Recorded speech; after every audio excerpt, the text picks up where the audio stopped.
Ayun guys, may biyahe na naman tayo. Kaya lang, ibang motor ang ginagamit namin. Ito yung pang off-road. Ito, pang off-road. Maton. Ayan o.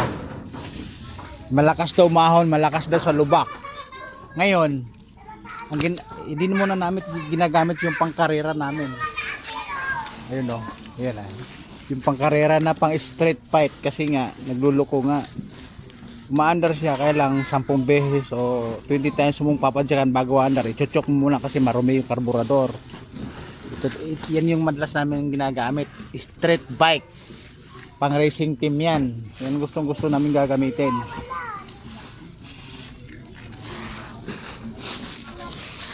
Kaya ito muna ginagamit namin. Ito naman yung pang off-road. At ito yung yung kahit mabaha, mataas ang lugar, tatawid at tatawid kahit na mataas yung tubig. Oh, tingnan mo, oh.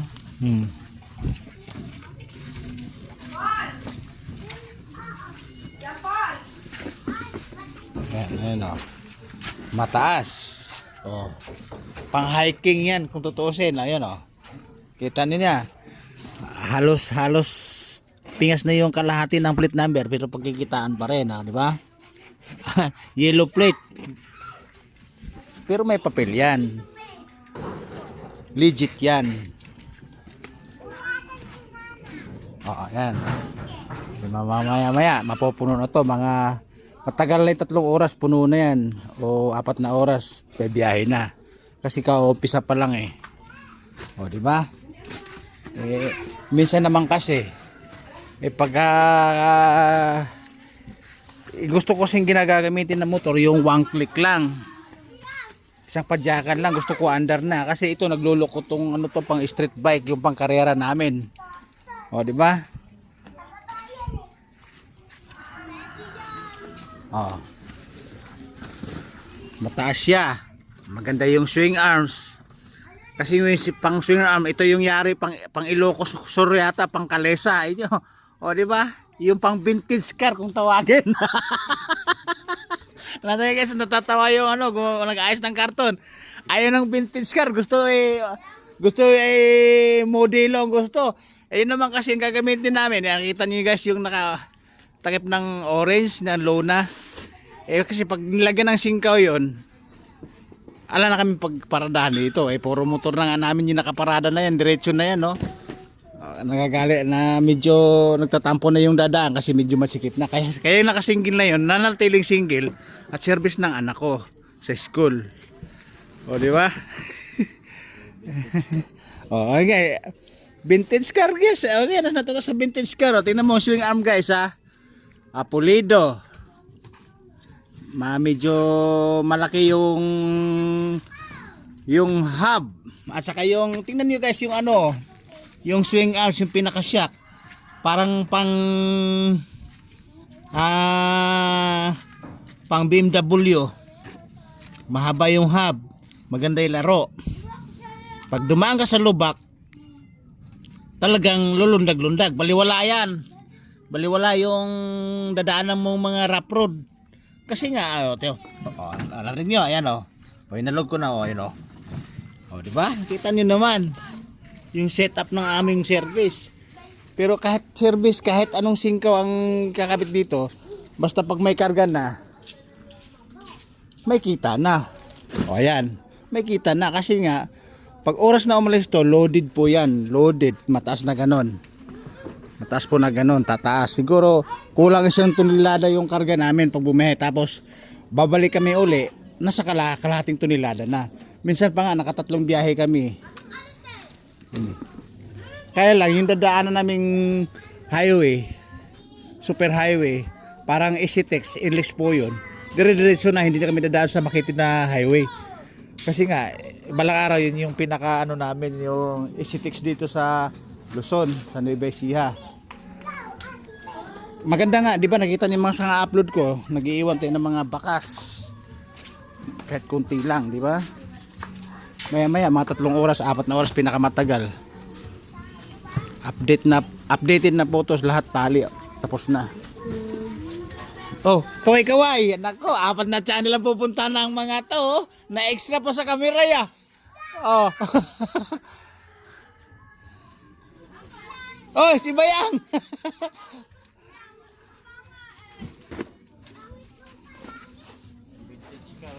Ay, ito, kaganda ng guys, malalaman talaga pag vintage car talaga ang dating. Ang upuan parang ginangat-ngat na ng kabayo, ginangat-ngat nga ng aso, ginangat-ngat nga ng daga.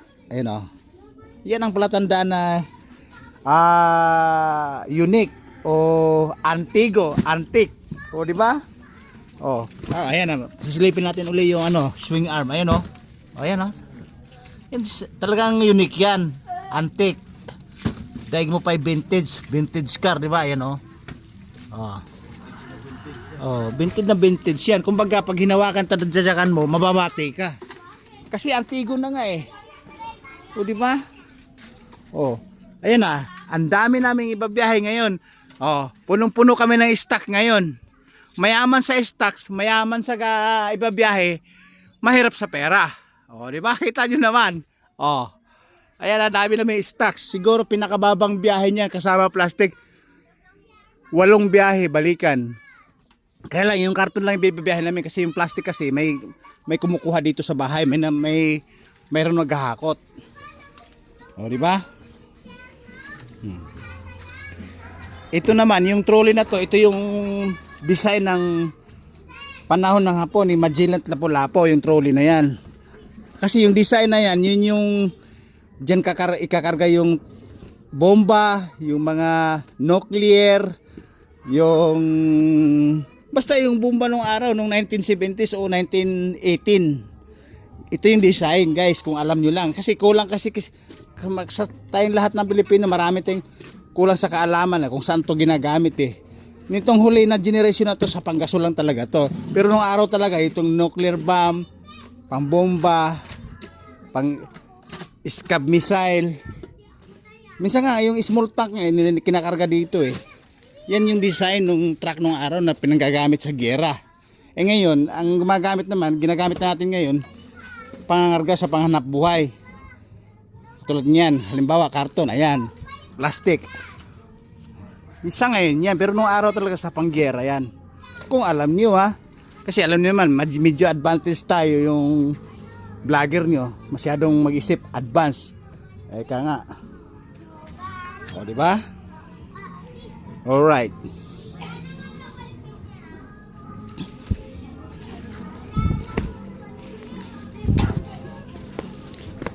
Medyo malalaki yung karton natin ngayon, guys. Akala mo pressure ng pang-pressure at pang-washing. Nakita nyo naman kasi yung kinukuha na namin ng mga stocks na mga suki namin, talagang wholesaler. Walang karton na maliliit na durog, puro malalaki.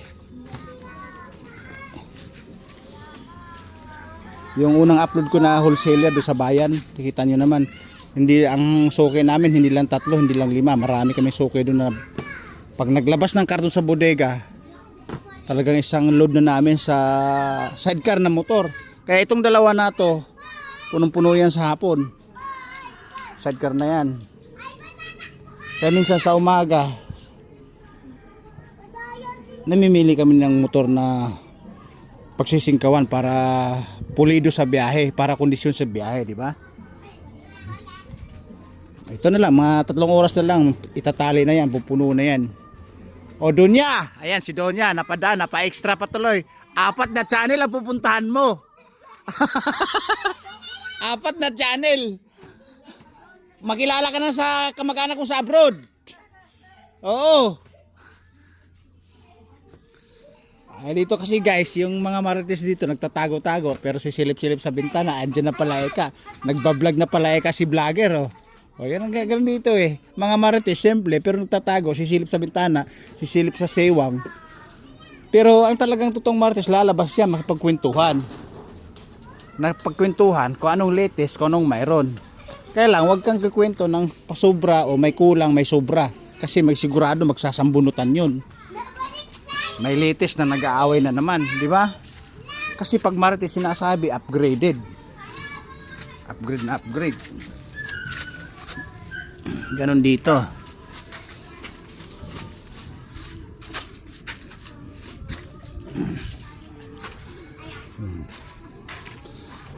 Buddy, mamaya, dadaan naman tayo, mag-iiwan na naman tayo ng bakas. Tuwang-tuwa na naman yung ibang malapit na followers natin. Naku po. Sasabihin, ay salamat. Mayroon na kami pang Starbucks, pang gupit, pang tong-et, ang sukli, pang gasolina.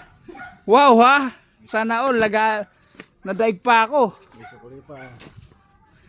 May sukli na, pang gasolina, may pang tong-et pa. May pang alak pa. Wow ha!